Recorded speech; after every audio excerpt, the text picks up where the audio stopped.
अभी सभी अधिकारियों से और सभी प्रदेश के जिलाधीशों से, एसपी से बैठक हुई। पिछले कल जो घटना पठानकोट के में जो पाकिस्तान द्वारा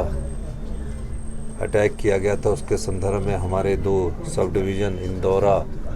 और नूरपुर लगते थे। उस सिलसिले में उनके एसपी से मेरी बात हुई है और स्पेशल इंस्ट्रक्शन जारी किए गए हैं कि जैसे ही पठानकोट के एरिया में कोई सायरन बजता है तो एडजॉइनिंग एरिया के ब्लैकआउट आप भी कर दीजिए, ताकि हिमाचल प्रदेश की जनता को कोई नुकसान ना हो। पूरे प्रदेश की फीडबैक लेने के बाद हमने फैसला किया है कि जैसे जैसे भारत सरकार की दिशा निर्देश आते जाएंगे और जो डिजास्टर से रिलेटेड भी दिशा निर्देश आएंगे, उनको अमली जामा पहनाया जाएगा। पर किसी भी प्रकार का पैनिक होने की ज़रूरत नहीं है, लेकिन हमें अपनी सुरक्षा का भी ध्यान रखना है और अपनी जिम्मेवारी का भी निर्वाह करना है। जैसे जैसे हिमाचल प्रदेश सरकार से इंस्ट्रक्शंस हिमाचल की जनता को जाएगी या भारत सरकार के दिशा निर्देश द्वारा जो भी जानकारी हमारे को प्राप्त होगी, उसको हम जनता को भी आने वाले समय में एड्रेस करते रहेंगे और उनको बताते रहेंगे। इसके अलावा कल हमने कहा कि जो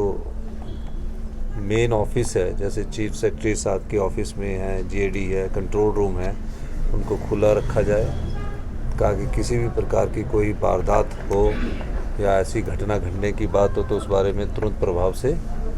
एक्शन लिया जाए। अभी ऐसी कोई घटना यहाँ भी घटने की संभावना कम है इस तरफ, लेकिन बॉर्डर एरिया के साथ डिस्ट्रिक्टों में ज़्यादा है। शिमला डिस्ट्रिक्ट में इसलिए है क्योंकि शिमला डिस्ट्रिक्ट दूसरी तरफ पड़ रहा है। फिर भी हमें सचेत रहना है और उस सचेत रहकर जो भी इस समय हमारी घटनाएं जो देश में घट रही है और जिस प्रकार देश की सरकार पाकिस्तान के आतंकी हमलों के बाद जो कदम उठाए गए हैं उसका मुंह तोड़ जवाब दे रही है, हिमाचल प्रदेश की जनता भी देश की सरकार के साथ एकजुटता के साथ खड़ी है। जो साथ लगते पठानकोट के एरिया उसमें हमने कहा है, जारी किया है, और जो जैसे कि कल रात से जैसे जिस प्रकार के ड्रोन छोड़े गए, मिसाइल छोड़ी गई, एयर अटैक की बात है, सभी प्रकार के अलर्ट रहने के लिए हमने जनता को कहा है कि आपने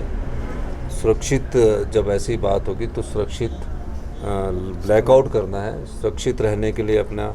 जो भी हम SOP जारी करेंगे, स्टैंडर्ड ऑपरेटिव प्रोसीजर जारी करें, उसके हिसाब से अपने कार्य करें। हिमाचल के जो छात्र हैं जम्मू कश्मीर में वो अभी सभी सेफ़ है और अगर वो आना चाहते तो वो आ सकते हैं, लेकिन ऐसी कोई बात नहीं है। और मैं सेना का भी, हमें सेना पर भी गर्व है जो पूरी मुस्तैदी के साथ जो पिछले कल उन्होंने हमारे ड्रोन पाकिस्तान की तरफ से आए, मिसाइल पाकिस्तान की तरफ से आए और फाइटर जेट का भी प्रयोग किया गया और सेना के ने जिस प्रकार का परिचय दिया है देश की सुरक्षा में, वो एक सराहनीय कदम है। हिमाचल प्रदेश की जनता उनके इस प्रकार के जो कदम है उसकी प्रशंसा करती है कि किस प्रकार उन्होंने अपनी टेक्नोलॉजी को अपग्रेड करके हिमाचल की, हिंदुस्तान की भूमि पर एक भी नुकसान जान माल का नहीं हुआ। ये भी बड़ी खुशी की बात है, लेकिन इसका मुंह तोड़ जवाब जिस तरह केंद्र की सरकार दे रही है उसके लिए हमें सब भरपूर सहयोग हम केंद्र की सरकार के कल रात को जब ऐसे शेलिंग की घटना हुई तो नूरपुर पठानकोट के पास जब बस जा रही थी तो उस समय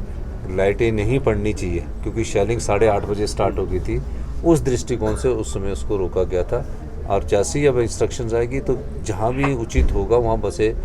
अगर सायरन बज रहा है और उस समय सब जगह ब्लैकआउट हो रहा है तो उस समय की ऐसी इंस्ट्रक्शन जारी कर देंगे कि जहाँ बस है सायरन बज रहा है तो वहाँ रोक दी जाए। मेरा मानना है कि सोशल मीडिया किसी भी प्रकार के भ्रामक प्रचार पर मत जाए, जब तक कि ऑफिशियली उनके पास कुछ ना हो जाता तब तक कुछ ना जाए।